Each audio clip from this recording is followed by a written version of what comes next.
فلسطين ومقشانية حماس اللي يدادو يهود جهاد كل جروس كدعيو دون ذا وحي بميا ليل قراعية والاستفاعية urur ka ninka sameeyay hogaaminayay hagayay korso dul saara meel dhaqaaqdo jirkiisii ma jirin markuu wax akhrinayo waraaqda kitaabka quraanka oo akhrinaya inaanu dhalay u rogi jiray maalin bay waxay dhaahdaan inaan ku dhalay baa seexday ka gamay si uu rogaabu garan waayo kitaabkii uu akhrinay waraaqdiisa arabku isku dayay inuu ku rogo meel dhaqaaqda arab uu leeyahay maca dalik xoogga yuhuudeed buu hortaagan yahay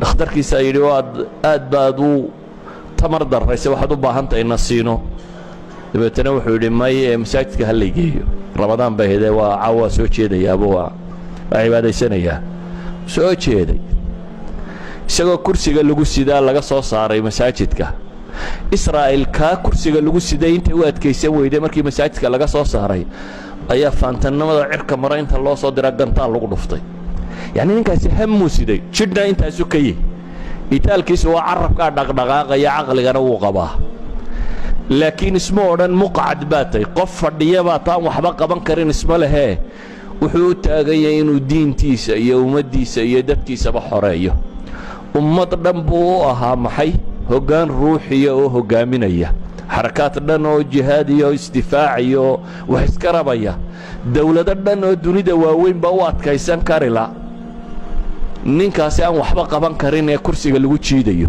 ayuu adkaysan kari waayay hamiga sare aan xagga gaalkana idinka tusiyo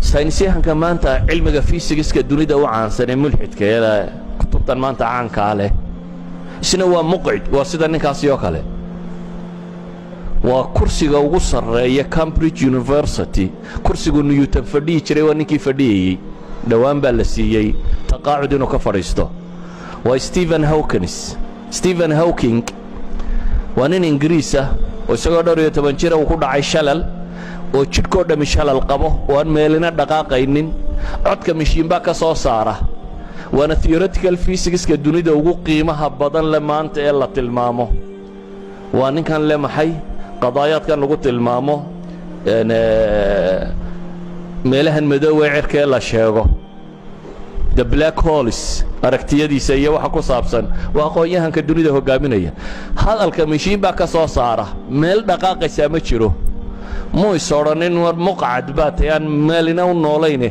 هنك يسوحوا قارتي أقوياهن كدنيا ده قامينية علمك في سكس كينو هالكاسر نقضه isagoo kursiga lagu jiidayo oo arabka aan ka hadlayna bahashatan ay ka hadlinayso idan qofku haduu han leeyahay walow jidhku uu xidhan yahay oo aanu jirin hanku meel sare u gaarsiiyaa walidaalika baa ilaahay subxaanahu wa tacaala quraanka wuxuu inoogu tilmaamay qisaan in badan idinka warrabo laba nebi oo midna dunida oo dhan loo fudaydiyay waxa yaalayba nebi Sulaymaan إلهي بوح ويديستي محي ملكا لا ينبغي لأحد من بعدي ملك انت لك با إلهي سي شنية إنسي بالله صخري ضبا إله اللو فضيدي أقون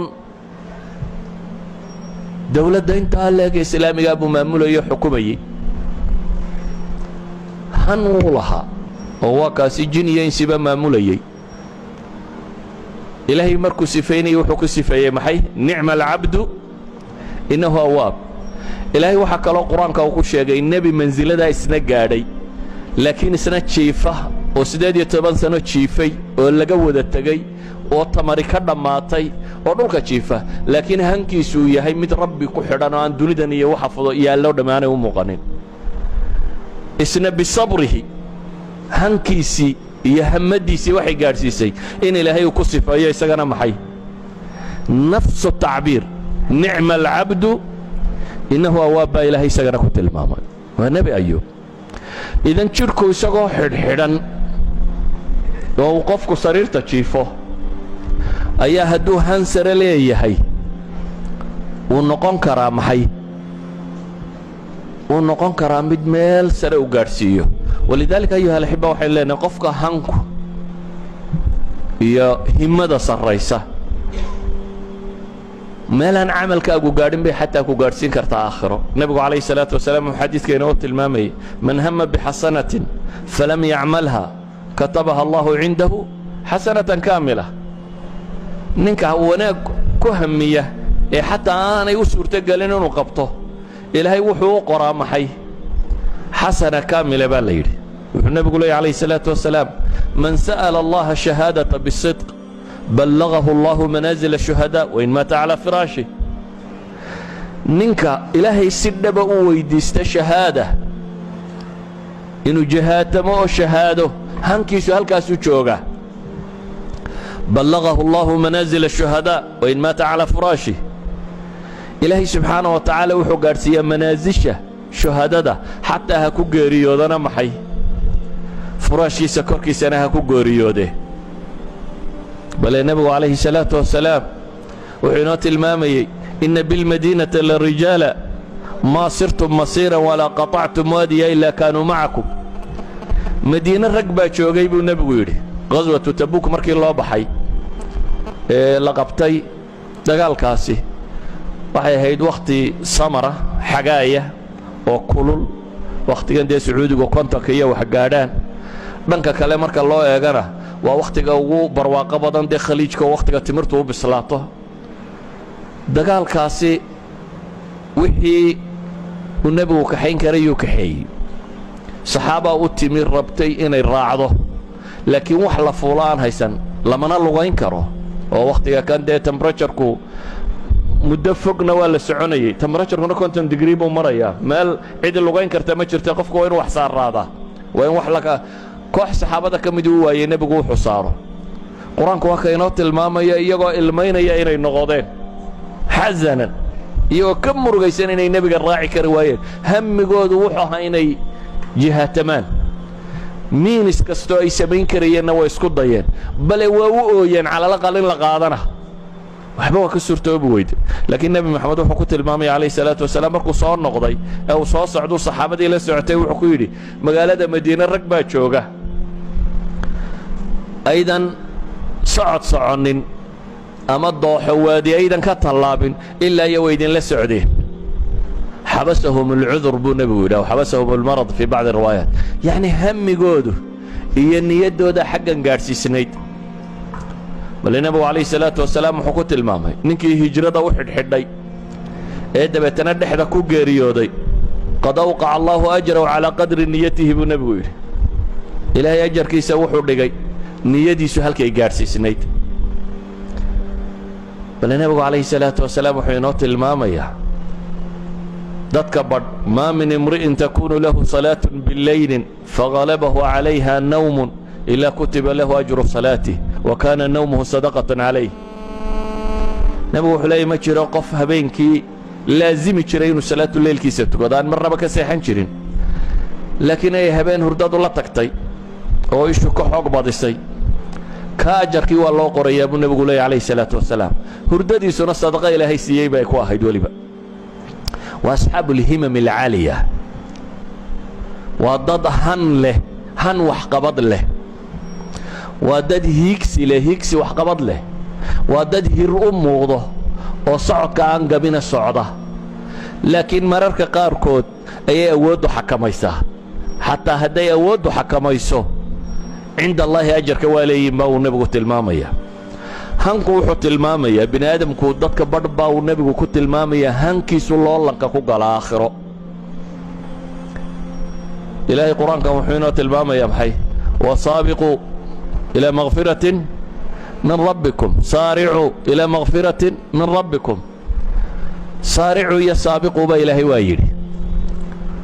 u baratama iyo u dhaqtama iyo waa uun loolangala oo maxay u loolama inaa gaadhaan. waxa loo loolamaya waa in la gaadho hadafkii la rabay oo ilaa makfiratin min rabbikum wa jannatin carduha asamaawaat walard aw ka cardi asamaawaat. labada aayadood oo qur-aanka ah suuratu alxadiid iyo nisaa may ahaay suuratu xadiid iyo ali cimraan. ilaahay subxaanaه wa tacaala wuxuu inoo tilmaamaya inaynu dhaqtanno baratanno bal baratankaa haddee nebi maxamed wuxuu leeyahy calayhi salaatu wasalaam sabaqa dirhamun alfa dirhamin 100,000 dirhamin. dirham ayaa 100,000 oo dirham ka dheereeyey buu nebigu leeyahy. bal dirham 100,000 la baratamaya qiyaas ama 1,000 dirham. waxaan filayaa xadiidku inuu 100,000 ahaa. ayan kaan xadiidka idinkaa taxqiijin, laakiin waxaa meesha ka muuqata 1 dirham oo kunan la baratamaya. siduu ula baratami karaya? wuxuu la baratamayaa hamadaa kala nooc ahayd. midna xooluhu agtiisa way iska daadsanay, qiimo lama lahayn, intan unbuu qabtuuro meeshu ku tuuray. ninna 2 dirham buu haystayoo labadiibuu mid nafta ka jaray. oo muxuu uga jaray? hamigiisa inuu xaqiijiyo meeshu u socdo. naftu may odhanin waar la jeclayso labaa kaa dhacdee meesha tanna abaar baa ka taagan, gaajana waa loo dhintaaye ha iska bixinin adigaad ku noolaatide. ee wuxuu rabaa hadafkiisa iyo waxa uu socdaa kala weyn gaajadan iyo warwarkan bini aadamku uu qabo. saasi daraaddeed buu dirhamkiisa bixiyey. idan dirhamkani wuxuu loolan kula jiraa kumaankum kale. maxaa loolankaa la geliyey? waxaa la geliyey naftiisa, waxaa la geliyey hamiga uu hayo. haddaba ayuha alaxiba waxaynu leenahay islaamku wuxuu inoogu yeedhayaa khuluqaasi rafiica inaynu gaadhno, dhaqankaa wanaagsan inaynu yeelanno. ilaahay qur-aanka wuxuu ku leeyay reer banu israa'iil in badan baa la gumaystay, dabeetana way han yaraadeen. in badan baa la gumaystay, way han yaraadeen. war diinta xoogu qaato, xoog ugu dhaqmo, dadaal haydinka muuqdaa loogu taag waaye ilaa buur la dul qabtoo la yidhi maxay? khuduu maa aataynaakum biquwa. ilaahay yidhi khuduu qaata baa la yidhi maa aataynaakum biquwa. wixii aanu idin siinay baa ilaahay leeyahy xoog ku qaata. wadkuruu maa fiihi lacallakum tattaquun. yacni dadku markuu gumaysiga tirada badan le ku soo noolaado, muddo ku jiro gumaysi wuu hanjabaa.